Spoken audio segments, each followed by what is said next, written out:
has been impact in better grades that are coming on for some, still terrible grades for others. So without objection, I submit this for the record.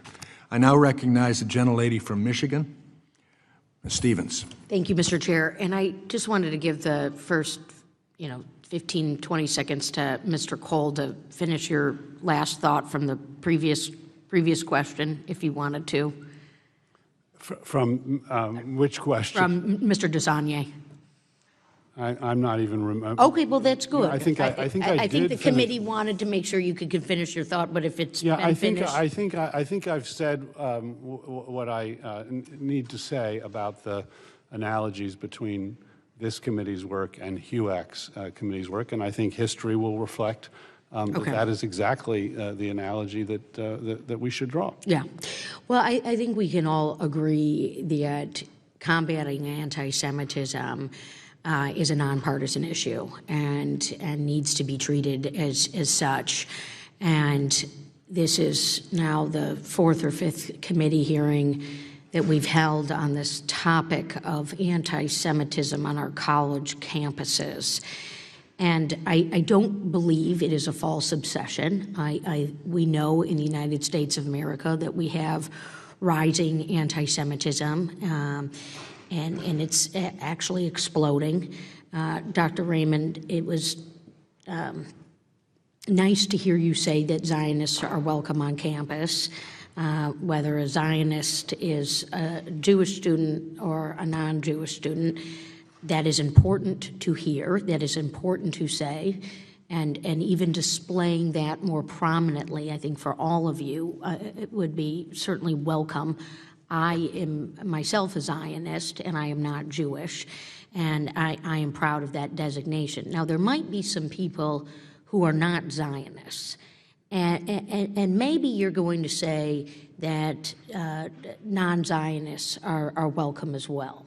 Anti-Zionists are welcome. And one of the challenges that those of us who have studied this issue have come across is that while it might sound good to say that non-Zionist, anti-Zionism isn't anti-Semitism, we haven't yet really seen that exist.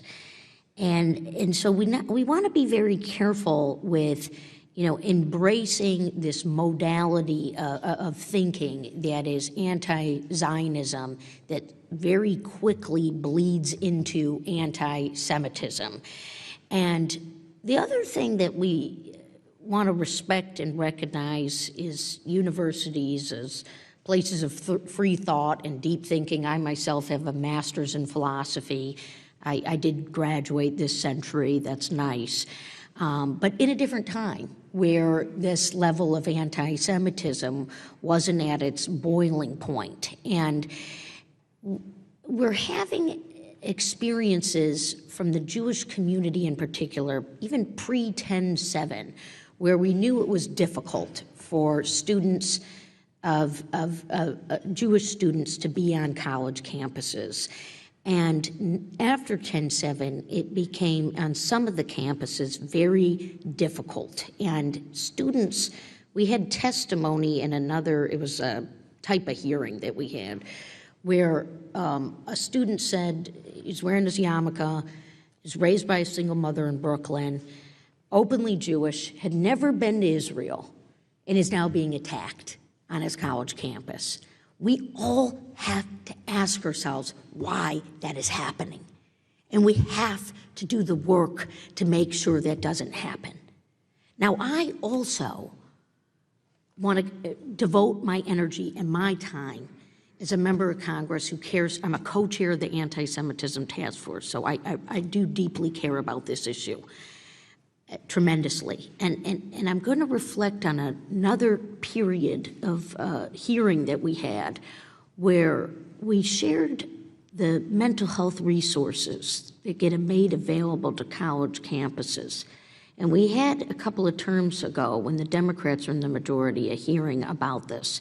And we were going to allocate more mental health resources onto college campuses. And a colleague from the other side of the aisle put in an amendment that said if you're gay, you can't access these mental health resources. Now, I don't know why that would happen. I don't know why that was a vote we had to take in this committee hearing. And I found that really biased and lacking in inclusion. And so to your point, Mr. Cole, about taking very seriously what our colleges need to combat hate, to combat anti-Semitism, we need a civil rights office and we need a functioning Department of Education. And so thank you to everybody in the audience who's here as well wearing their yellow pins. I'm also the co-chair of the Hostage Task Force. We need to bring the hostages home. We need to see this war come to an end, and Hamas needs to surrender. With that, Mr. Chair, thank you. I yield back. I thank the gentlelady. Now I recognize the gentleman from Missouri, Mr. Onder. Thank you, Mr. Chairman. Thank you to the witnesses for coming.